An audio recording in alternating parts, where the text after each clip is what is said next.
Bienvenue à toutes et tous à cette réunion thématique et merci beaucoup pour votre présence et votre participation pendant cette prochaine heure. Donc, je suis Mélanie Vion, je suis responsable des partenariats avec les OST pour Soltis, qui est donc une des associations membres de la plateforme ELSA. Un petit rappel sur l'histoire des réunions interassociations et thématiques qui sont organisées par la plateforme. Entre avril et juin 2020, SIDAction a mené des réunions interasso pour échanger notamment sur les problématiques liées à la crise du Covid-19 entre différentes associations, notamment partenaires de la plateforme ELSA. Ces réunions, donc, elles sont maintenant organisées par la plateforme comme des réunions thématiques et elles sont ouvertes à toutes les associations partenaires du réseau. Et notamment modérées par les associations membres des associations membres de la plateforme, qui sont donc le Planning Familial, SIDAction, Solidarité SIDA et Soltis.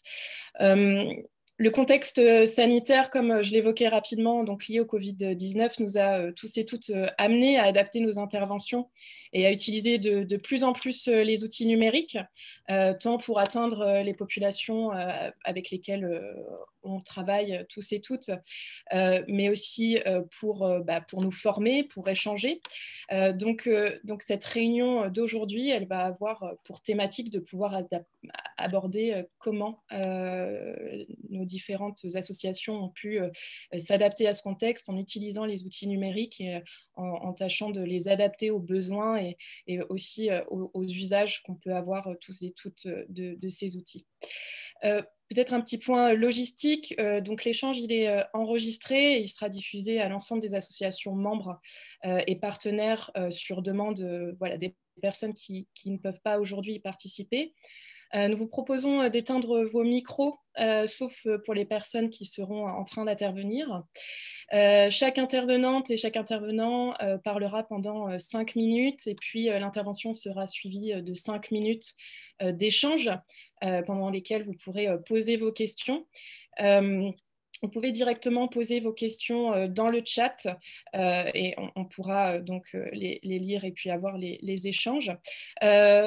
Pour poser une question, voilà, autant pour moi. Et si vous avez des problèmes de connexion, n'hésitez pas à enlever votre caméra de votre Zoom, ce qui facilitera probablement votre connexion à cette réunion.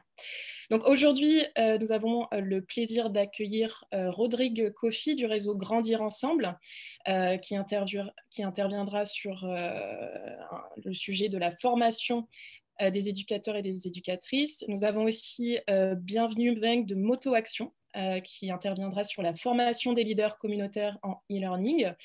Nous aurons aussi Eddy Yewenou de ACS sur renforcer l'observance par l'utilisation du réseau WhatsApp.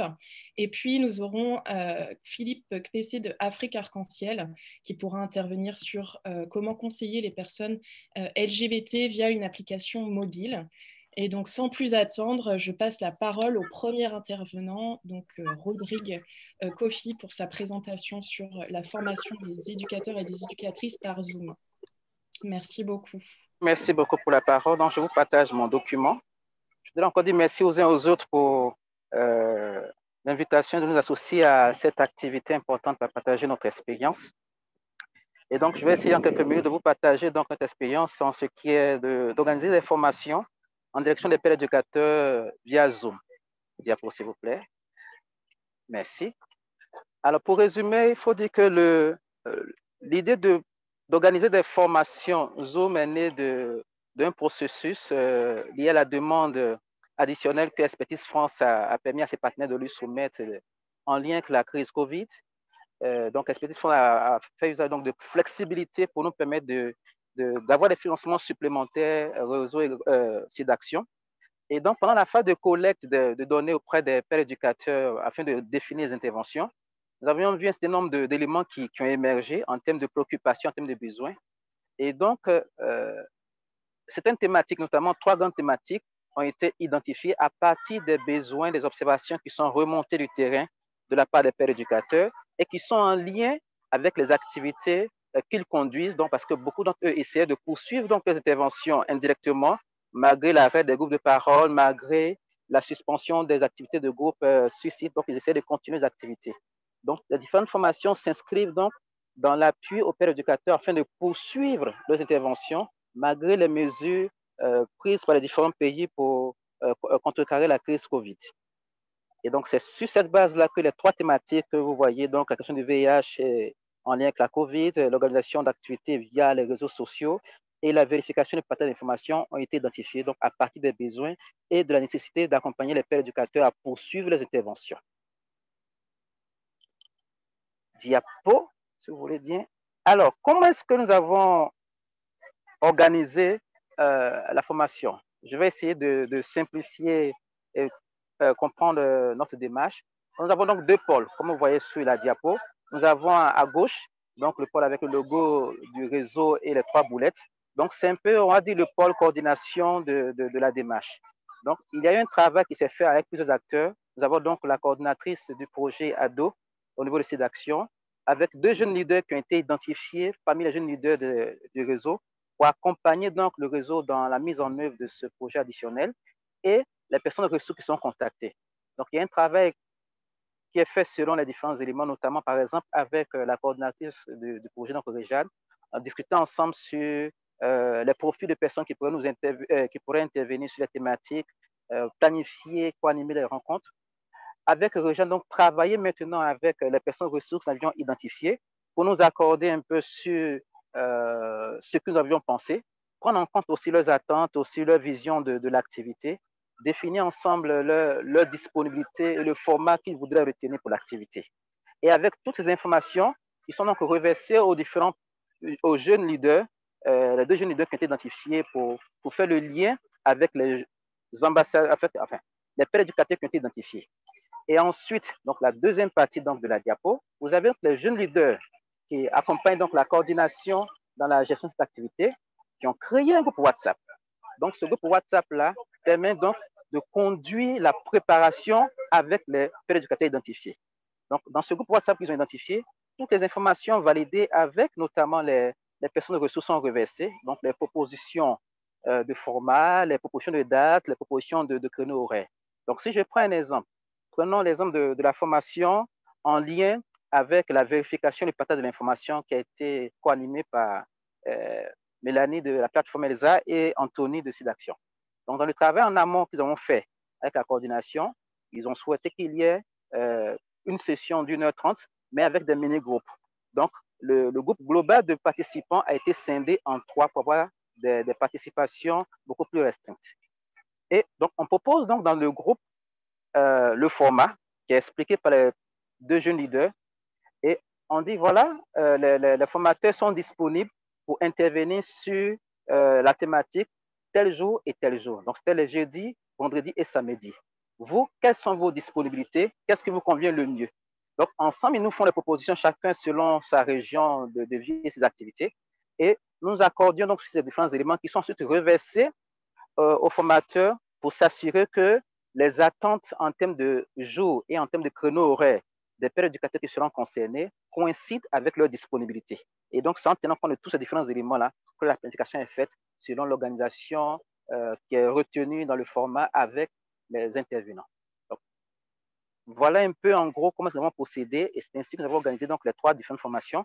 Chaque formation suit un format différent parce qu'il y a par exemple la formation COVID et VIH et prévention COVID qui est une formation identique pour tout le monde mais qui s'est déroulée sur 2 journées de 3 heures chacune.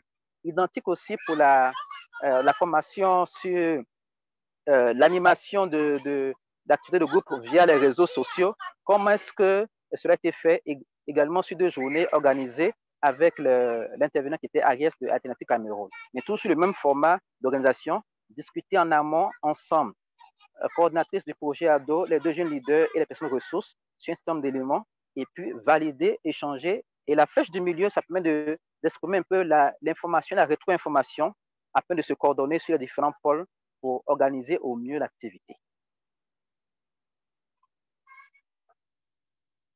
Diapo suivante.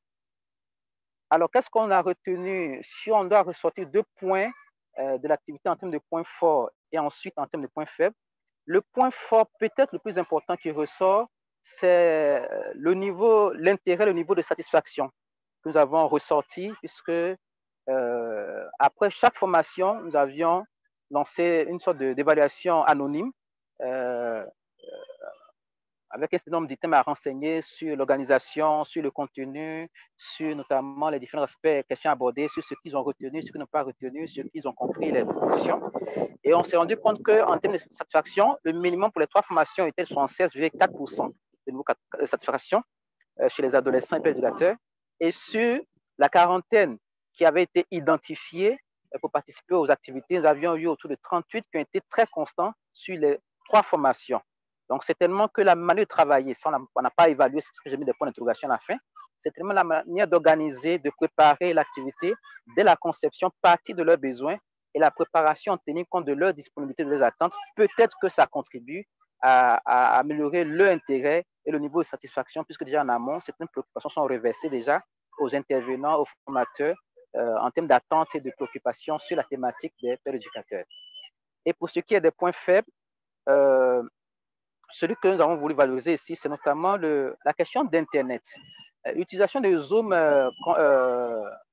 j'ai mis un néologisme magophore, parce que ça consomme beaucoup de mégas, et il y a quand même cette difficulté. Certes, il y a des difficultés en termes de stabilité d'Internet, mais pour nous, ça, ce n'était pas un problème, puisque c'est quelque chose qui est su d'avance et avec lesquels il faut travailler.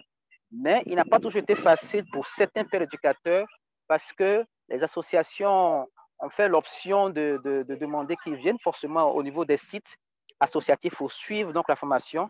Donc, du coup, ça limite un peu leur temps de disponibilité pour participer à une activité. Alors que beaucoup ont réussi à avoir des associations qui ont pu souscrire des formules Internet pour eux sur leur téléphone portable pour qu'ils puissent suivre la formation à distance et depuis chez eux. Donc, voilà un peu quelques difficultés. Je pense que j'ai été un peu rapide, mais j'ai essayé de tenir un peu dans le timing de 5 minutes, c'est que j'ai légèrement dépassé.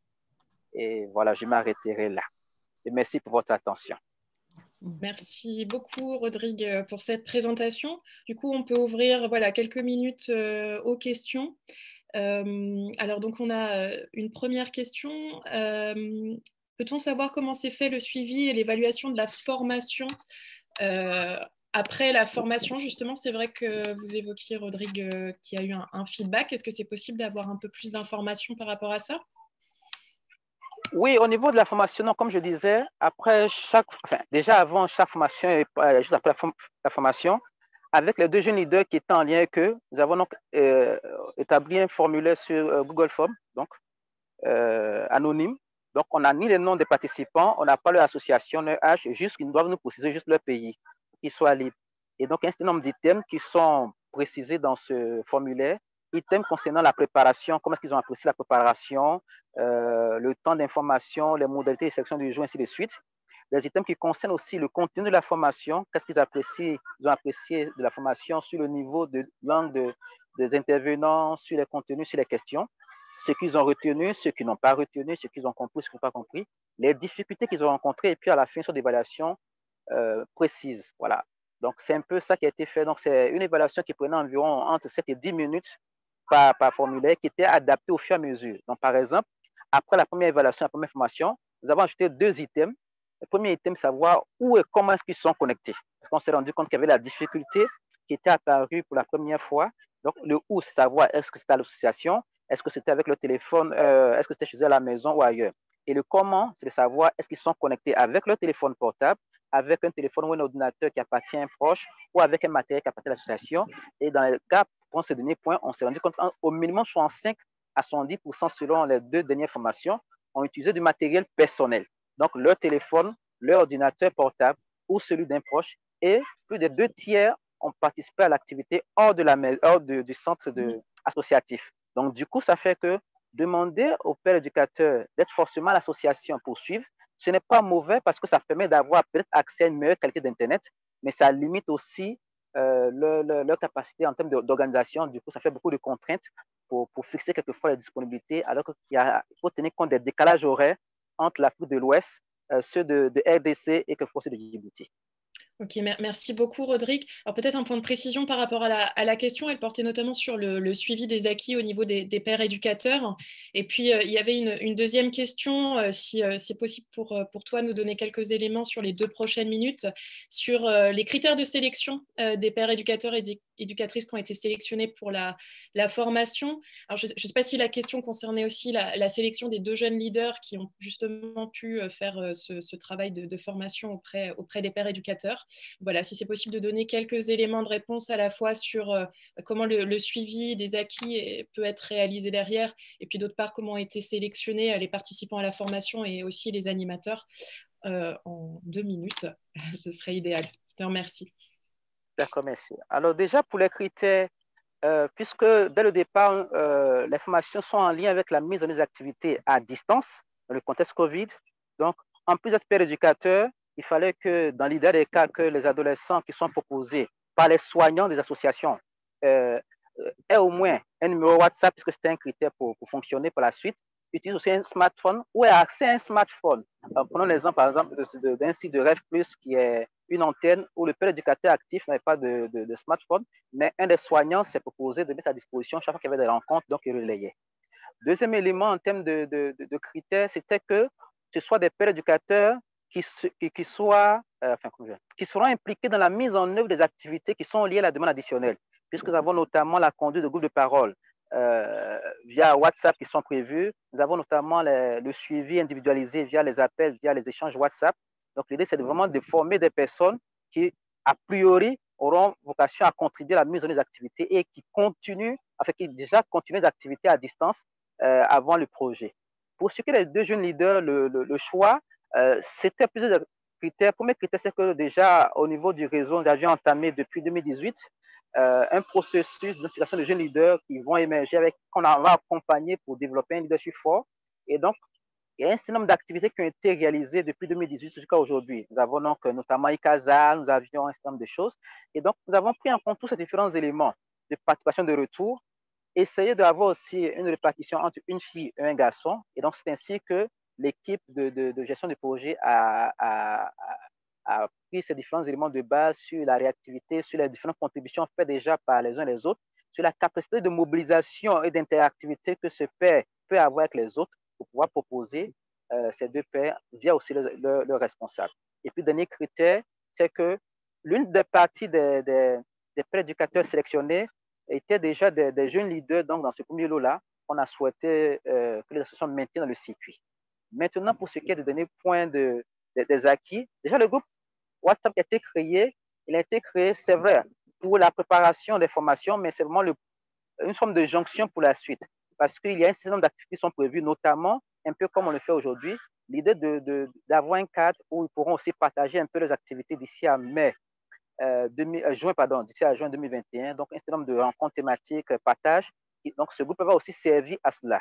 Deuxièmement, comme ces formations sont liées à la mise en œuvre d'activités pour les aider, donc, forcément, dans le suivi des activités qui seront mises en œuvre, l'idée de voir un peu comment est-ce qu'ils ont assimilé les formations dont les présentations ont été partagées et le lien avec aussi les formateurs qui étaient disponibles pour qu'ils puissent aussi revenir vers eux de temps en temps.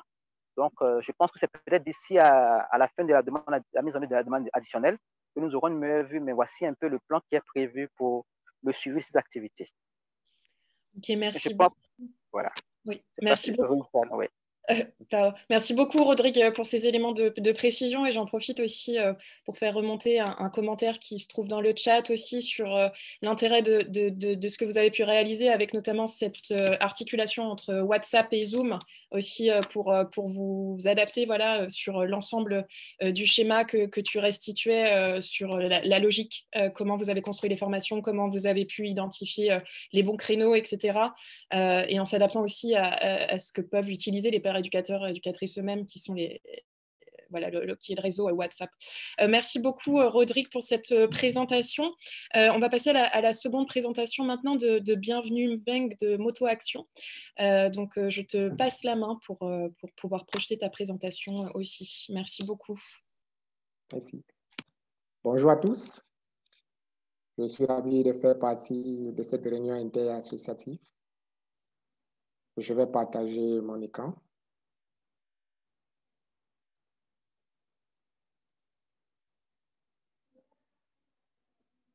C'est bon pour tout le monde? Oui, c'est bon. OK. Bon, je me présente, je suis Bienvenu Mveng, assistant de communication de Moto Action Cameroun. Je suis là pour partager avec vous notre expérience sur la sensibilisation des leaders communautaires sur la COVID et le genre. Darin, est-ce que tu peux en fait mettre en grand écran, c'est-à-dire en bas de ton écran à côté du moins plus? Voilà, parfait. Merci beaucoup. Là, c'est bon. OK. Parfait. Merci. OK. OK. Pourquoi avons-nous décidé de former à distance en e-learning?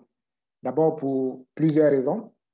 La pandémie généralisée au Cameroun et dans le monde, dont la limitation des déplacements, les décisions gouvernementales qui interdisaient les manifestations publiques ou qui restreignaient les manifestations publiques à 50, voire moins de 50 personnes. Les difficultés de respect de l'adoption de ces mesures de prévention édictées par le gouvernement. Et bien sûr, nous avions, dans le programme Défi, avec le bailleur Fondation de France, décidé de former les leaders communautaires en présentiel. Mais maintenant, avec la crise de COVID-19, il a fallu ajuster le programme afin de proposer une alternative adaptée aux bailleurs, d'où la flexibilité du budget. Et le bailleur a été flexible parce qu'il voulait en fait voir l'innovation que nous lui avons proposée à travers l'e-learning. Donc, c'est en gros ça le contexte. Sur quoi donc former? D'abord, nous avons mené un plaidoyer en amont auprès des leaders communautaires. Les leaders communautaires ici sont des personnes qui ont une certaine écoute auprès de leur communauté. C'est pour ça qu'on les appelle les leaders communautaires. Et nous avons aussi mené une recherche documentaire sur la COVID-19 et sur le genre. Nous avons été formés par... nous avons subi une formation Bioforce avec un accompagnement d'une chercheure de l'ANS. Pour qui former? Comme je l'ai dit tantôt, nous avons formé 15 leaders communautaires. Ces 15 leaders communautaires sont issus de 60 leaders communautaires du projet VIH et genre de Défi Fondation de France. Défi ici, c'est dépister, échanger, former, innover et sensibiliser. C'est un projet mis en place par Moto Action et financé par la Fondation de France. Les leaders communautaires, nous entendons aussi les leaders religieux, les leaders traditionnels, les tenanciers de salons de coiffure, les chefs de marché, les conducteurs de moto-taxi. Maintenant, après avoir mis en place les éléments pour créer des modules de formation, nous avons dû choisir la plateforme. C'est vrai, nous n'avons pas fait un listing des meilleures plateformes. Nous avons juste choisi la plateforme 360 Learning qui répondait à nos besoins d'animation, notamment en termes de facilité d'utilisation. Il y avait plusieurs outils qu'on pouvait intégrer, notamment Genially, qui permettait de créer des visuels attractifs, animés. Avant de monter les modules de formation dans la plateforme, nous sommes d'abord appropriés l'outil 360 Learning. C'est-à-dire nous avons suivi des webinaires auprès de l'équipe de conception de la plateforme 360 Learning. Et bien sûr, nous avons aussi suivi une toute petite formation sur Genially. Après la formation que nous avons suivie, nous avons créé des modules dans le 360 Learning. Et pour créer des modules, nous avons, dans la plateforme, créé un groupe Moto Action. Tout à l'heure, je vais vous montrer à quoi ressemble la plateforme. Nous avons créé 3 modules. Module sur la connaissance de la COVID, notamment les informations essentielles sur la compréhension de la COVID, le mode de transmission, prévention et facteurs de risque. Le module sur genre et COVID-19, informations sur l'impact du genre sur la COVID, spécificité biologique, notion du genre, les VBG, identification. Et enfin, un module sur le port du masque chirurgical en tissu ou en visière réutilisable. Ici, c'est un peu à quoi ressemble la plateforme. Notamment ici, ça, c'est le nom Moto-Action, c'est le groupe. Et ici, c'est l'interface utilisateur. Ça veut dire que ce n'est pas comme ça que ça se présente lorsque les apprenants commencent à utiliser l'application. Ça, c'est une animation montée par Genially. Elle est animée, c'est parce qu'actuellement, elle est figée. On ne peut pas lancer la formation. Ici, vous avez les modules, les différents modules à votre gauche que nous avons montés. Et là, il y a un forum. Au fur et à mesure que les apprenants sont en train de suivre la formation, ils peuvent envoyer leur retour et nous répondons directement. L'outil, la plateforme 360 Learning a une possibilité d'intégrer les fichiers PowerPoint, de projeter comme sur Zoom, ou d'intégrer des visuels qui sont téléchargeables à la fin de la formation et que les apprenants peuvent garder dans leur téléphone. Après avoir monté les modules, il a fallu mobiliser les leaders communautaires. Pour les mobiliser, nous avons dû procéder à des appels téléphoniques et nous leur avons exposé le projet, comment cela allait-il se passer et s'ils ont une familiarité avec l'outil informatique. Nous avons créé un groupe WhatsApp et dans ce groupe WhatsApp, là, nous partageons des informations concernant la formation avant qu'il ne commence. Après cela, nous avons lancé le parcours de formation. Au total, c'est 15 apprenants qui ont accédé à la plateforme via les mails. Une invitation était faite par mail et ils la recevaient et ils pouvaient intégrer ensuite le parcours de formation. La session a été lancée le 16 juillet et elle s'est terminée le 3 août. Donc, elle était prévue pour 2 semaines. Nous avons d'abord lancé une première formation et nous nous sommes rendus compte que tous les leaders ne s'étaient pas formés parce qu'il y avait des soucis logistiques, des soucis techniques. Nous avons dû relancer une seconde formation pour 9 jours. Et à la fin de chaque formation, il y avait un diplôme qui était téléchargeable, un diplôme de fin de formation monté par nos soins sur Genially. Il est important de rappeler que le parcours pouvait s'effectuer en 1 heure sans interruption, mais nous avons préféré élargir le temps pour laisser les uns et les autres le choix de commencer la formation à leur aise, en temps voulu et au jour voulu. Bienvenue, sans vouloir te couper. Est-ce que ce serait possible d'aller rapidement peut-être sur les éléments de bilan pour laisser au moins la parole à une question voilà, sur la présentation intéressante que tu es en train de faire, parce que le temps défile, si ça te va. Je te remercie. OK. Bon, le bilan, comme point fort ou plus-value pour nous, nous avons maîtrisé un nouvel outil qui est le 360 Learning et le Genially. Cela nous a permis de monter d'autres formations pour d'autres projets, notamment le projet Movicam et le projet Carrefour sur l'environnement. Pour les leaders, ils ont découvert un nouvel outil, l'e-learning. Ils n'avaient jamais effectué cette formation auparavant. C'était vraiment une innovation pour eux. La conception des affiches a été faite par leur demande. Nous avons élaboré une petite évaluation à la fin de chaque module pour savoir s'ils ont des messages à véhiculer pour comment des affiches sur mesure en fonction de leurs besoins et des besoins de leur communauté. Sur les points faibles, notamment pour nous, c'était les ressources humaines. Nous n'avons pas assez de personnes mobilisées pour cette activité-là. Et pour les leaders, il y avait d'abord un problème technique, comme je vous l'ai tantôt dit. Et il y avait aussi un problème de compréhension au niveau de les mails. Ils n'arrivaient pas à comprendre parce que les leaders sont d'un certain âge, notamment les leaders religieux et les chefs traditionnels. Ils n'arrivaient pas à comprendre ce qu'on appelle le mail. Il a fallu faire une toute petite formation sur ça.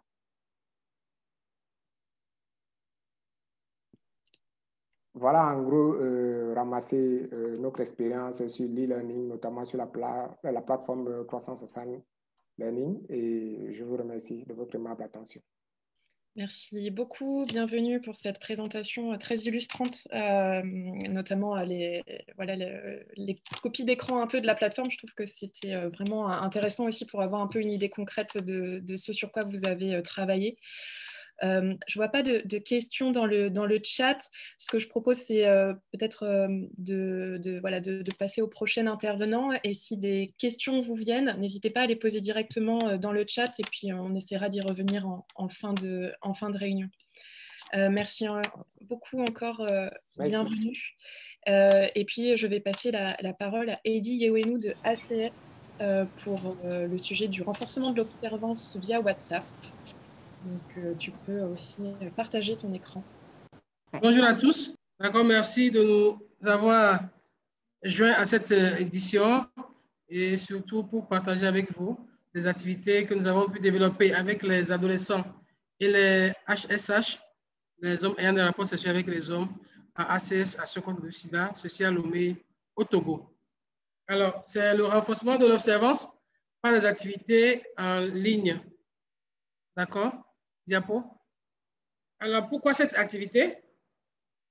D'abord, c'est pour assurer le continuum de soins, d'accord, en période de pandémie de COVID-19, puisque nous avons observé une diminution de la fréquentation du centre par peur des patients d'être infectés au COVID-19.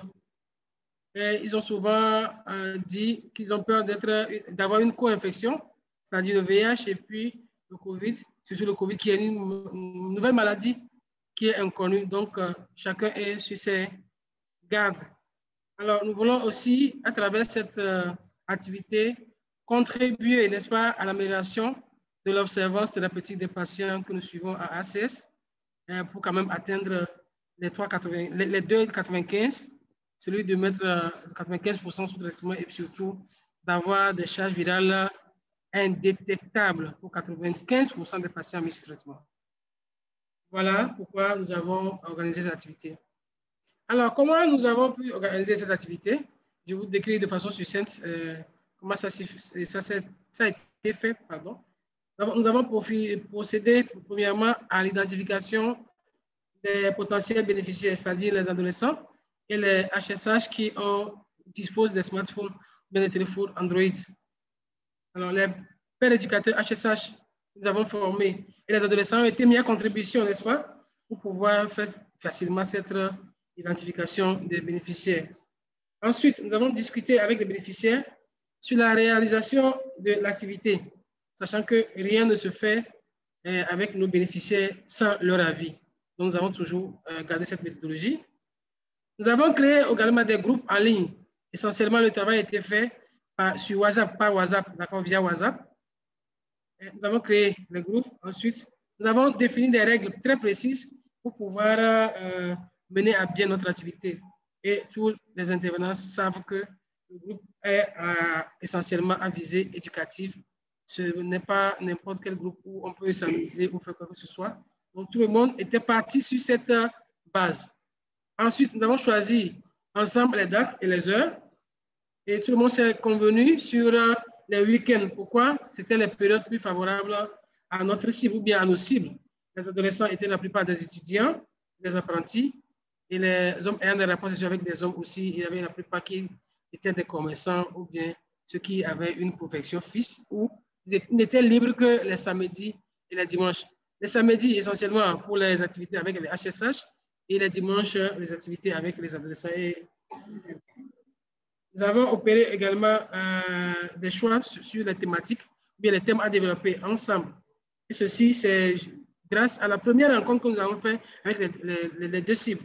Et les participants avaient eu l'occasion de nous dire quelles étaient leurs préoccupations essentielles autour desquelles nous pouvons discuter. Et le choix a été fait ainsi. Nous avons procédé aux causeries éducatives sur la CSR, sur l'orientation sexuelle. Les groupes de parole aussi ont été organisés. Les clubs d'observance surtout, pour quand même optimiser un peu l'observance. Et tout ceci a été débuté en mai 2020. Au courant du mois de mai, c'est là où on avait débuté. Alors, comme je l'avais dit, c'est à l'endroit des HSH séropositifs sous traitement ARV à ACS. Les adolescents et les jeunes séropositifs sous traitement ARV à ACS. Les HSH étaient au total 14 participants et les adolescents étaient 16. Alors, qu'est-ce que nous retenons à l'issue de ces activités, surtout les atouts? Il y avait eu un maintien de contact avec les patients, même si ils étaient à distance. Donc, ceux qui ne voulaient pas venir au centre pour des raisons, soit de peur, d'angoisse liée au Covid ou par rapport à la distance, mais même avec ces rencontres, ces activités, je crois que bon nombre ont été touchés et puis ils ont compris beaucoup de choses, ils ont été assez participatifs. Ceci a fait que le contact a été maintenu. Des réunions, d'autres réunions ont été précisément organisées pour ce week-end, le week-end à venir, pour quand même avoir accès à ces activités. Et surtout, beaucoup d'enfants aussi, d'adolescents et d'HSS ont déjà commencé par faire la demande.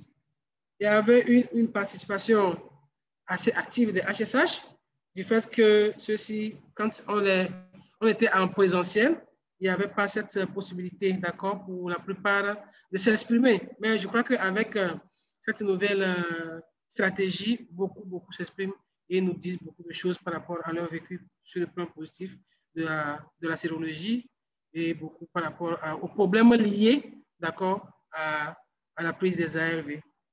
Et ensuite, les points à améliorer, nous retenons essentiellement deux. Ces activités n'ont concerné que les adolescents ou bien les HSL qui disposaient d'un téléphone Android. Et on aurait bien voulu que d'autres aussi participent, mais voilà, le moyen d'accès, c'est le téléphone. Cette activité a été aussi assez coûteuse pour ACS dans la mesure où les bénéficiaires, pour disposer des forfaits, ça revenait à ACS, d'accord? Et pour être en ligne pendant 1h30, d'accord, il va falloir dépenser un peu pour mettre à disposition de ces bénéficiaires du crédit. Voilà, à ramasser, d'accord, avec le temps, ce que nous pouvons dire par rapport aux activités que nous avons pu réaliser avec ces cibles dans ces moments de Covid. Je vous remercie. Merci beaucoup pour cette présentation, Eddy. Très intéressante aussi. Est-ce que je ne vois pas de questions dans le chat à ce stade? Est-ce qu'il y en aurait voilà, des personnes qui souhaiteraient rebondir sur ce qu'a pu présenter Eddy avant qu'on passe sur la prochaine présentation? En tout cas, n'hésitez pas, même au cours de la prochaine présentation, à poser vos questions dans le chat. On essaiera d'y répondre. Merci pour la présentation au niveau de ACS. Et mes questions, ça tourne autour de deux.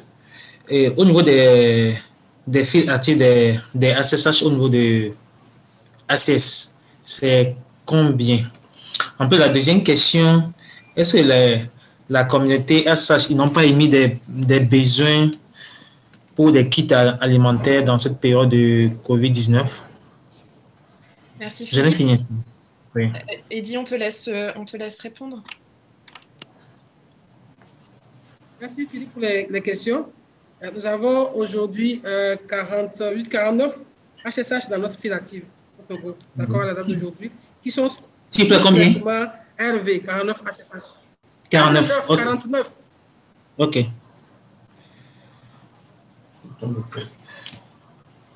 Oui, c'est bon.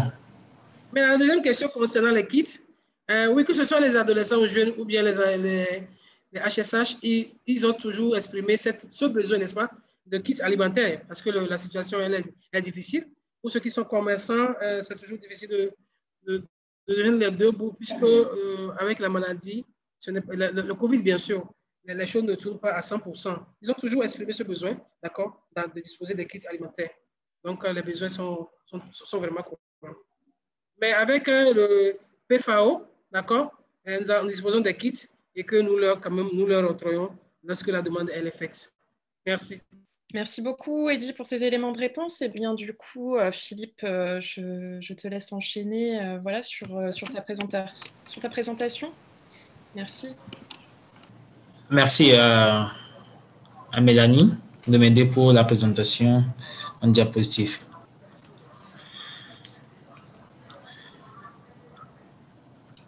Oui, au niveau du Togo, on a remarqué que la prévalence au niveau de ACSH, les populations clés en général, a augmenté. Et en plus, a augmenté en VIH. En plus de ça, on a constaté aussi que l'environnement n'est pas favorable. Et en plus aussi, il n'y a pas d'intégration de droits humains. Le diapositive.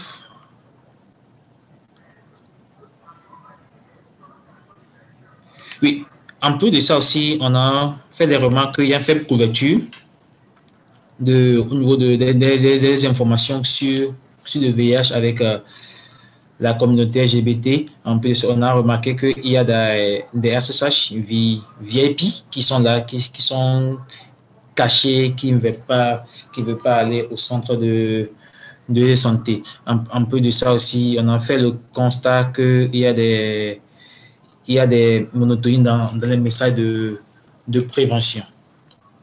Le diapositive.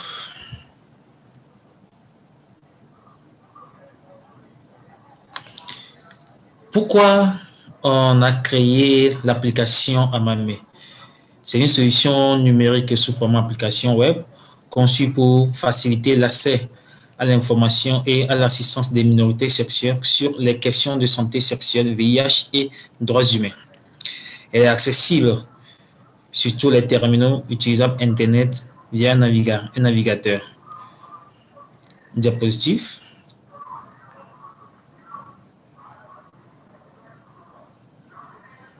Non, revenez s'il vous plaît un peu. Oui. Je vais parler des objectifs. Les objectifs principaux, c'est de sensibiliser les utilisateurs sur la santé sexuelle et mentale en vue de renforcer les capacités de prévention des IST, y compris le VIH.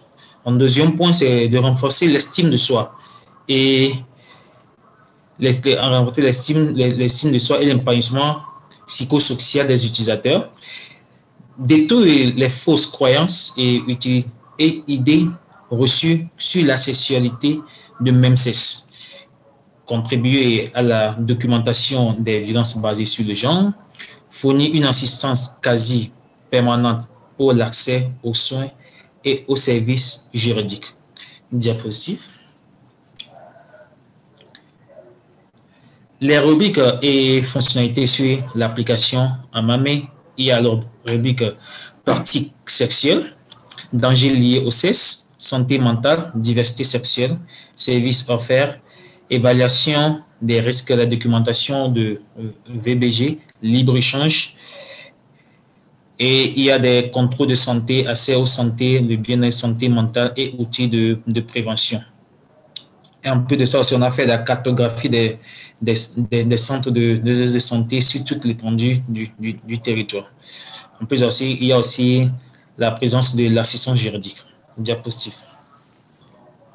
Au niveau d'avantages, l'avantage d'utilisation de l'application Amame, forte utilisation des TIC et des smartphones, toucher un public difficile d'accès, c'est-à-dire la communauté VIP et les mineurs, faciliter l'accessibilité des services que j'avais cités, avoir des informations et l'assistance qui est là sur 7 jours sur 7 et 24 sur 24. En plus de ça aussi, c'est une application qui parle de tabou sans tabou. C'est un espace virtuel de libre-échange. Diapositive. OK, merci. Et qui sont les utilisateurs? Les utilisateurs, ce sont les LGBTQ, ACSH, les cibles de plaidoyer, les acteurs intervenants, les jeunes et les curieux. Oui, diapositive. OK.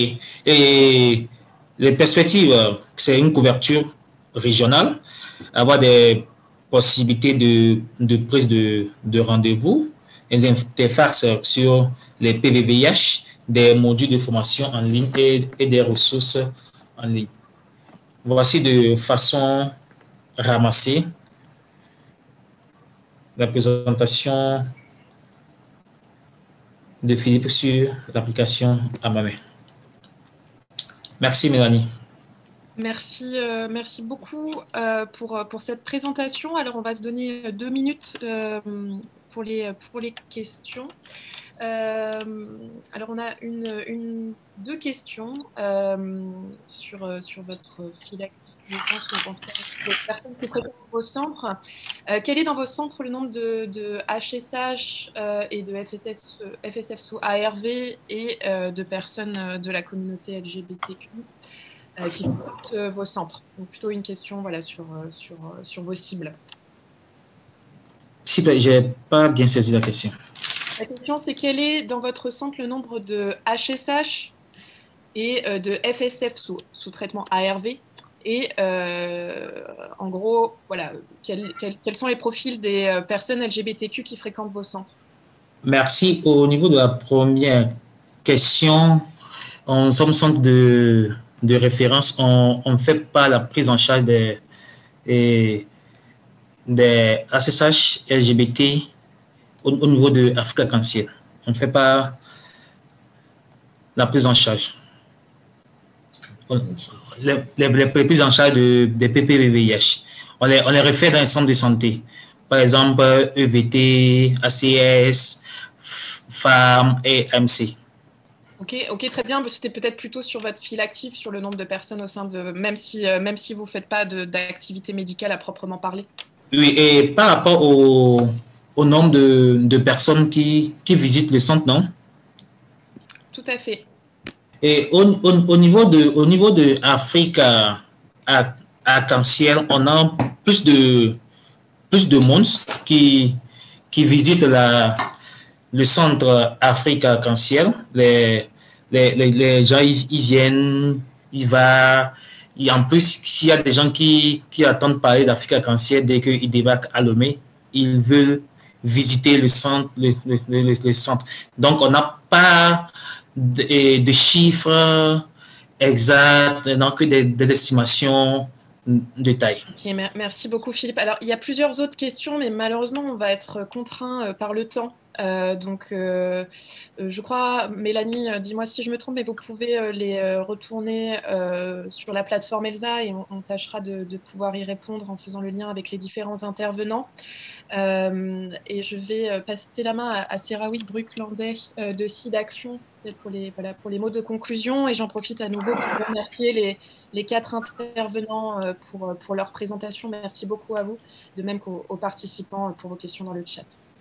Oui, merci beaucoup. Et en effet, je me présente. Je suis Seraoui Brucklandais. Je suis directrice du pôle recherche qualité en santé de SIDAction, qui est membre de la plateforme ELSA.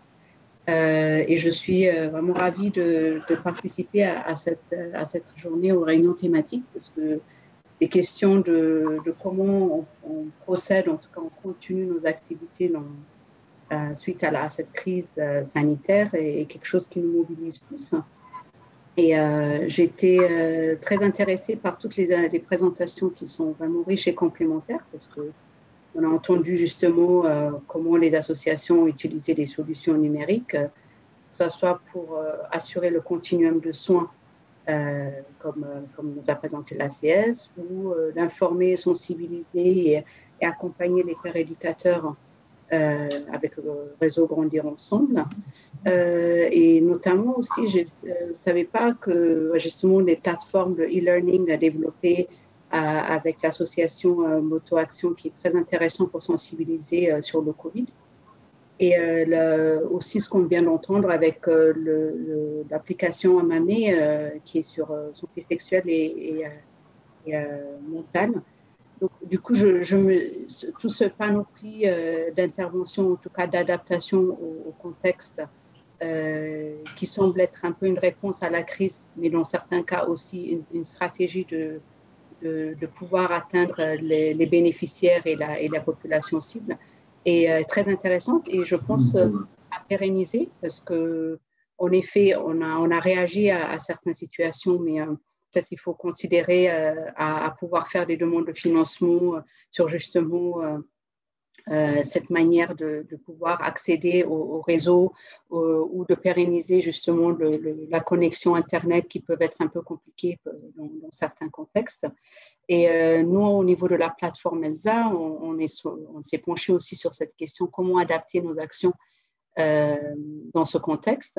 Donc, on est en train de vraiment réfléchir à quels outils numériques et quel format ou modalité à mettre en place pour pouvoir accompagner nos partenaires dans la formation, les ateliers et aussi des suivis des programmes. Donc, tous les outils que vous avez partagés, je pense, est aussi très formateur pour nous. Et on dépasse les outils Zoom, WhatsApp. Donc, il y a d'autres plateformes à interroger et à utiliser. Et je voudrais aussi souligner que les bailleurs comme SIDAction ont été aussi sensibles à cette situation vraiment de crise et d'inattendue. Donc, on a été très flexible dans notre utilisation des fonds et on a aussi, pour certains, mobilisé de l'argent en plus pour répondre à cette crise, avec des financements exceptionnels pour pouvoir pallier aux besoins immédiats, que ce soit sur la nourriture ou même aussi pour des connexions à distance. Donc, je pense on peut dire que les partenaires ont été réactifs, que ce soit sur les financements, mais aussi dans les outils à appliquer. Et je pense que c'est une nouvelle forme ou modalité d'accompagnement, de formation et de partage qui se dessine. Et je pense que la plateforme ELSA serait moteur à mobiliser, en tout cas à coordonner aussi ces aspects-là. Et je veux finir par vous donner un rendez-vous au prochain événement, la réunion thématique sur la DSSR, qui est prévue le 10 décembre de 14h à 15h30. Je pense que vous allez recevoir une invitation très prochainement. Et je m'arrête là en vous remerciant tous de votre participation et de toute la présentation de qualité. Donc, merci aux coordinateurs, aux coordinatrices Laïla, à Myriam, qui est responsable des programmes, et à Mélanie, responsable de communication, qui travaille justement pour mettre en place toutes des discussions, des plateformes de discussion et d'être en contact avec vous au quotidien. C'est parfait. Merci beaucoup à toutes et à tous. Donc, en fait, on vous a mis au fur et à mesure dans le chat les adresses mail, mais surtout, n'hésitez pas à nous contacter, Myriam, Mélanie ou moi, pour si vous avez d'autres questions, si vous voulez des contacts des intervenants d'aujourd'hui pour continuer vos échanges. Merci beaucoup. Et si c'est possible, vous avez encore une minute, si vous pouvez ouvrir vos vidéos pour qu'on fasse une photo de fin. Bonjour, Mélanie et toute l'équipe de la plateforme. Bonjour tout le monde. Bonjour. Merci, bon après-midi, bon appétit à tout le monde. Bye. Alors, restez bien avec nous. Je suis en train de faire la photo. Ne quittez plus. Ouais, un joli sourire. C'est bon, kiss. Parfait, parfait. Bonjour tout le monde.